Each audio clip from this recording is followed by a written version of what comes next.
নমস্কার বন্ধুরা, রকমারি রেসিপিতে আপনাদের স্বাগত।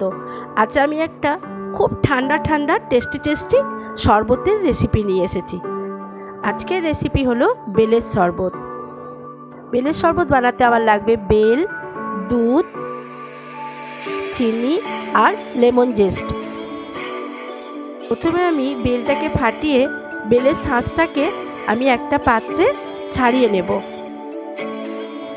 এরপরে আমি ঠান্ডা জল দিয়ে বেলটাকে খুব ভালো করে চটকে বেলের কাঠটাকে বার করে নেব আর ছিবড়েটাকে ফেলে দেব।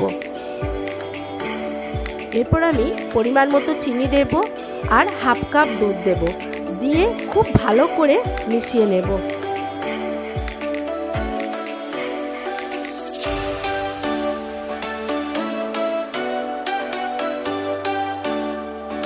এইভাবেই আমাদের ঠান্ডা ঠান্ডা টেস্টি বেলের শরবত তৈরি হয়ে যাবে। এরপর আমরা আমাদের বেলের শরবতটাকে গ্লাসে ঢেলে দেব আর কিছু ওপর থেকে বরফের টুকরো আর লেমন জুস দিয়ে পরিবেশন করে দেব।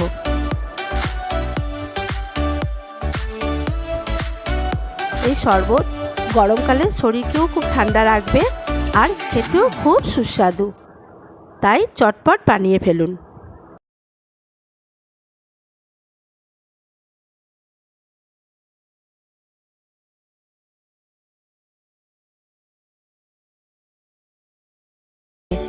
আমার রেসিপিটি যদি ভালো লেগে থাকে তাহলে লাইক শেয়ার করতে ভুলবেন না, আর রকমারি রেসিপিকে সাবস্ক্রাইব করতে ভুলবেন না।